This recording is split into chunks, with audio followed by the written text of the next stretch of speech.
Pindaan undang-undang. Anak wajib beri nafkah ibu bapa uzur dibentang pada Mac 2026. Okeylah. Aku tak tahulah ya. Okay.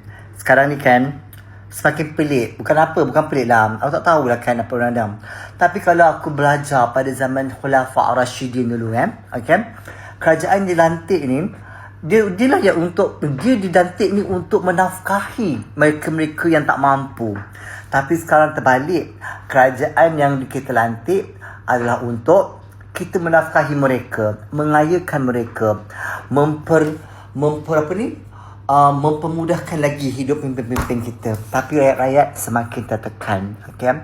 Aku tak tahu, tapi kalau dulu zaman Khulafa' Ar-Rashidin Saidina Abu Bakar ke Saidina Umar ke siap menggendong beras ni, membawa kepada ibu yang tak mampu, yang uzur, yang ada anak kecil yang tak mampu untuk mencari nafkah, untuk diberikan beras tersebut kepadanya.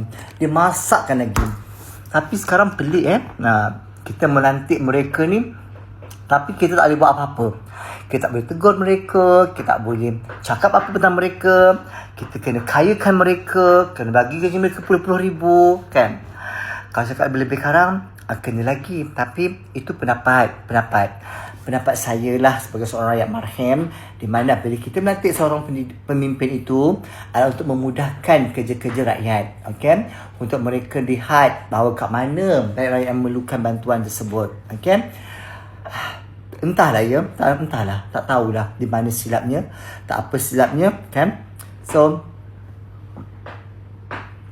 menjadi pemimpin ni bukan satu benda yang mudah dan takut bila kita nanti karam tak tahulah macam mana lah. Aku bukannya pakar sangat, tapi pada aku itulah seorang pemimpin yang harus lakukan, bergerak mengelilingi tempat yang mereka wakili, melihat keadaan rakyat mereka, melihat mereka uzur yang memerlukan bantuan untuk mereka bantu, kan? Dan ianya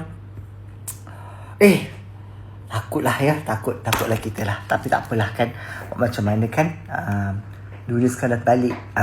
Kita menyenangkan mereka, bukan mereka menyenangkan kita. Gitu.